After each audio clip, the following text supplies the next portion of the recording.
Spirit, mind, body.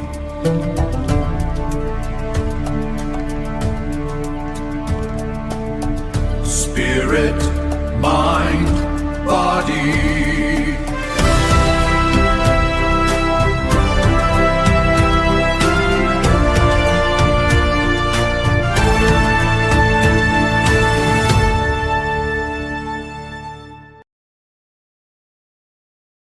Un bébé naît et entre dans le monde pur, silencieux et sans limite. À cet instant, l'enfant n'a ni identité, ni croyance, ni limite. La première éducatrice est la mère. Elle enseigne l'amour, le langage et la religion, transmettant des traditions qui contribuent à forger le caractère et les valeurs.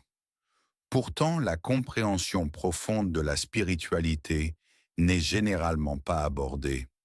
À mesure que l'enfant grandit, un autre éducateur apparaît, le système.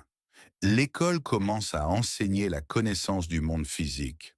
L'enfant découvre le corps, les organes, les muscles et le cerveau. Comment le cœur pompe le sang, comment les poumons respirent l'oxygène et comment le corps fonctionne comme une machine. Lentement, une croyance se forme. Nous ne sommes que le corps et le cerveau contrôle tout. L'humanité commence à vivre uniquement grâce au cerveau, croyant que si celui-ci fonctionne bien, la vie sera une réussite. Mais la sagesse ancestrale nous enseigne autre chose.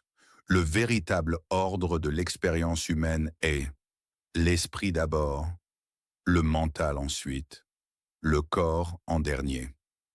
À travers les traditions anciennes du sous-continent indien, les mystiques ont exploré la conscience et compris quelque chose de profond. Les êtres humains ne sont pas de simples créatures physiques. Nous sommes des êtres spirituels, vivant l'expérience de la vie à travers le mental et le corps. À 15 ans, j'ai traversé de profondes épreuves et souffrances, seul. Durant cette période, je récitais souvent un verset, Rab et Zidni Ilma. Seigneur, accrois ma connaissance. Au début, rien ne semblait changer, mais peu à peu, quelque chose a commencé à s'éveiller.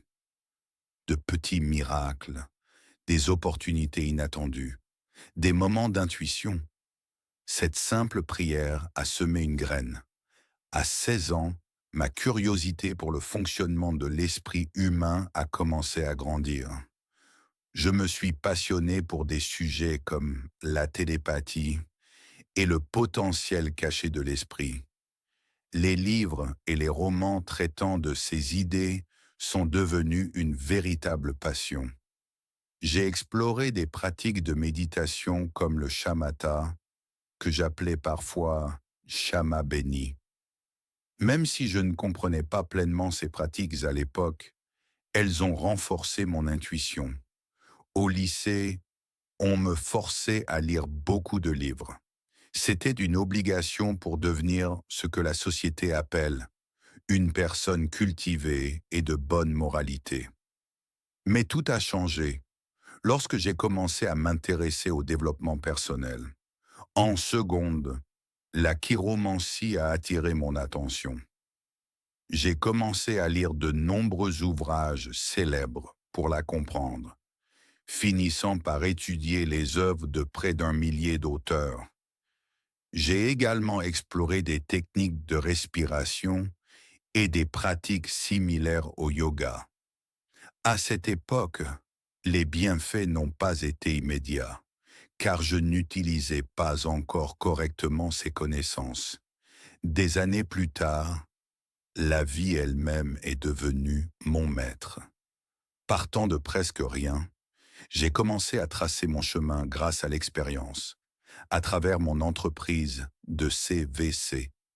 Chaque défi est devenu une leçon, chaque obstacle, une occasion de grandir.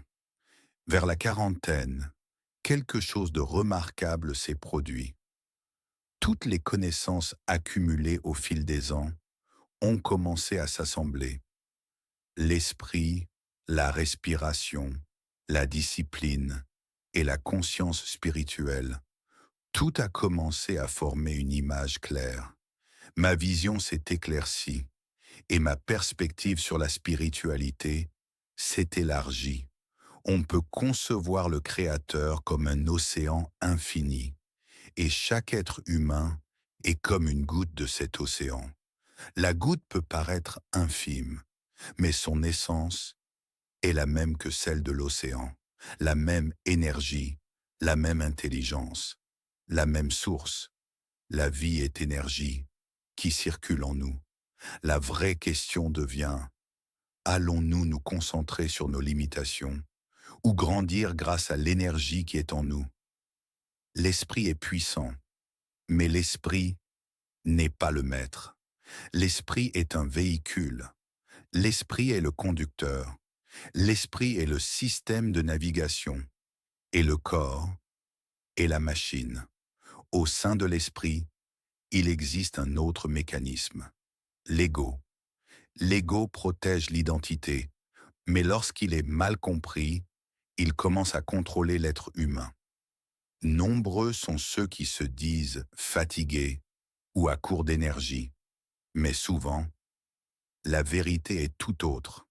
L'énergie n'est pas absente, l'énergie est emprisonnée dans le stress, les émotions et les souffrances non résolues.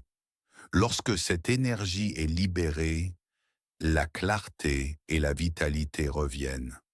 Le lien humain permet à l'énergie de circuler entre les personnes. Nous nous élevons mutuellement.